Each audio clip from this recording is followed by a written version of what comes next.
Muchas de las peleas que se han dado en comentarios cada vez que se habla de la emperatriz divorciada, un recomendado que deberías leer, que si Sobiechu es el peor, pero Rashta lo es más. Muchos que han dejado de leer este cómics porque acusan al fandom de la emperatriz divorciada de solo odiar a Rashta cuando ella es una víctima de las circunstancias. y Sobiechu es un machista, controlador y egoísta, etcétera, etcétera.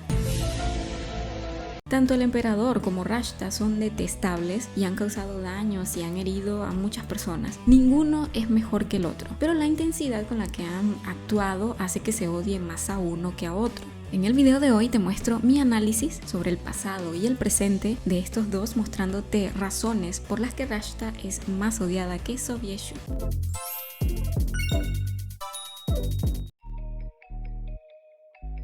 Los inicios de Rashta son desalentadores y tristes, pero dentro de esta historia es algo normal que algunos deben enfrentar y nadie se compadece realmente, ya que todos siguen su rol manteniendo sus cabezas seguras y se aferran a todo lo que los acerque a la nobleza, incluyendo a Rashta, que no es la excepción.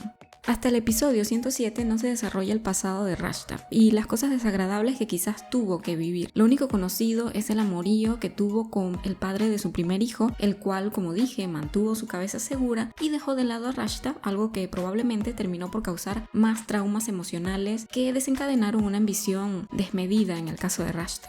Es muy probable que ella desde pequeña haya desarrollado su envidia y el odio hacia los que estaban en mejor posición que ella. Entonces digo, si nos ponemos en sus zapatos, en algún momento tendríamos esos pensamientos también, que quizás en cada uno no seríamos tan detestables como ella, pero es probable que si tuviésemos el inicio de esclavitud que ha tenido Rashta, probablemente también en algún momento hubiésemos tenido ese sentimiento de vengarnos de todos. Sobiechu nació con una realidad muy distinta a la de Rashta, porque sus dificultades diarias era aprender las lecciones que lo llevarían a gobernar. Dentro de todas las enseñanzas que él aprendió de manera directa e indirecta, estaba contemplado el papel de los amantes o de las amantes, algo que nuevamente en la historia es aceptado en el Imperio del Oriente por absolutamente todos, aunque se hagan los dignos chismoseando sobre el tema cuando estas cosas suceden. Sobiechu creció junto a Navier y, según se muestra, se les adoctrinó sobre la relación que debían tener al crecer, lo que indica que crecieron como hermanitos y se estimaban bajo ese sentimiento, cosa que posiblemente en la adolescencia cambió debido a la atracción que sintieron ambos por la convivencia y el compromiso. Navier en uno de los episodios habló sobre la molestia que sentía Sobiechu al ver a su padre proteger a su amante, pero esto no se dio porque él no conociera o no entendiera el rol de las amantes, sino que valoraba, diría yo, la relación de sus padres y se indignaba por no entender los motivos que su padre tenía en ese momento. Con todo esto, Sobiechu era un niño promedio de buenos sentimientos, inocente y tranquilo. Ninguno de sus privilegios le hizo desviarse porque no es un tirano. Bueno, no lo era hasta que fue influenciado por Rashta.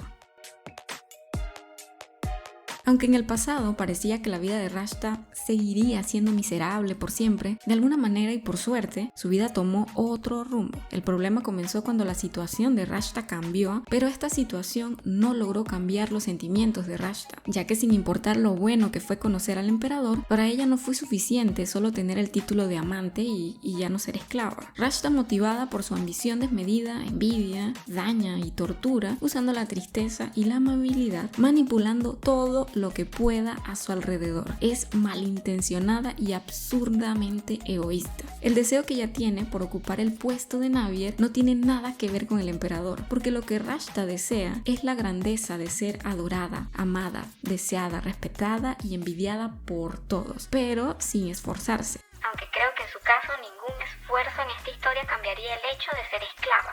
Su ineptitud no le deja ver más allá de su nariz, porque ella solo quiere los beneficios de ser emperatriz, pero sin preocuparse de las verdaderas funciones de semejante ocupación. A ella no le interesa ocuparse de las finanzas, de los súbditos, ni siquiera de las necesidades del emperador, porque es mala con F de fea. Si Rashta hubiese sido noble y sus dificultades diarias hubiesen sido qué color de vestido ponerse en el día, ella seguiría siendo igual de detestable y malvada, porque está en su ser y no en su condición de vida.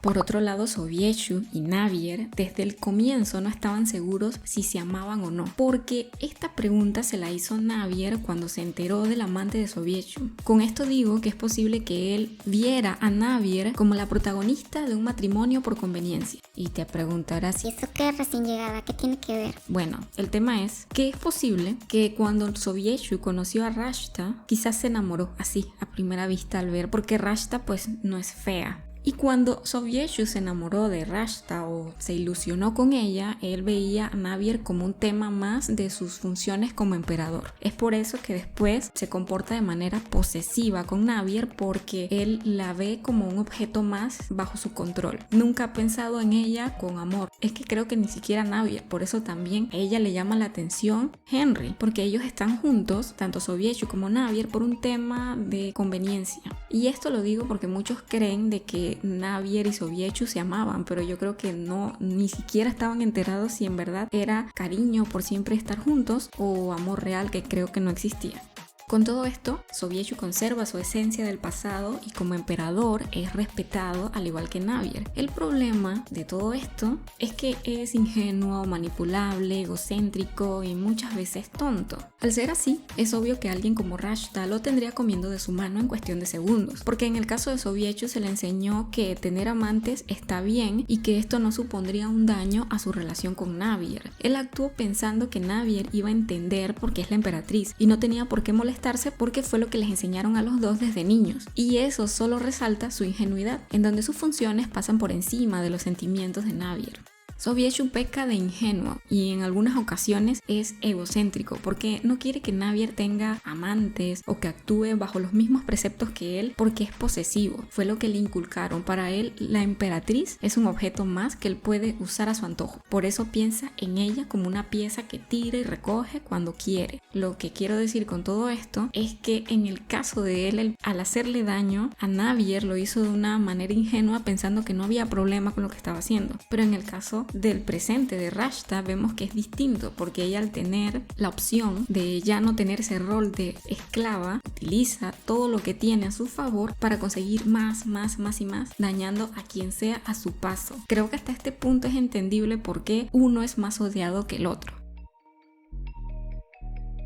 Sobieshu no tiene intenciones malvadas para dañar a otras personas. Incluso la forma en que actúa con Navier le ha llevado a estar como en shock, porque no entiende por qué Navier ahora es la reina de otro imperio. Rayos, ¿por qué será? ¿Por qué acepta cosas de Henry y de él no? ¡Wow! ¿Por qué razón no acepta tus cosas, Sobieshu? Es tan tonto que todas sus acciones ahora le hacen daño a él, porque creo que Navier sufrió al principio y ahora él es el que está en ese estado de sufrimiento. Por más que exprima sus neuronas, jamás comprenderá por qué un recién llegado conquistó a Navier.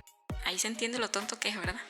Rashta a su vez crea rumores, miente, lastima a personas que no le han hecho daño para su beneficio. Ella sabe que hace daño y lo disfruta. Actúa de manera ingenua a conveniencia. Sabe que su hijo, su primer hijo, está vivo y no lo quiere en lo absoluto. La existencia de ese bebé le recuerda su origen y aunque en principio sí lo quería, ya no hay motivos para hacerlo y lo ha cambiado totalmente por sus ambiciones. Entonces, la razón por la que Rashta es más odiada que Sobieshu es porque una cosa es ser tonto y otra cosa es pretender serlo para engañar y lastimar inocentes.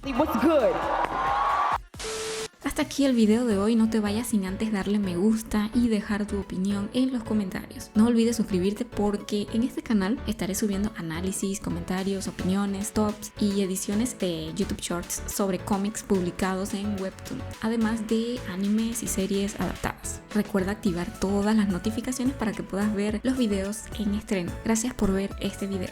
Hasta la próxima.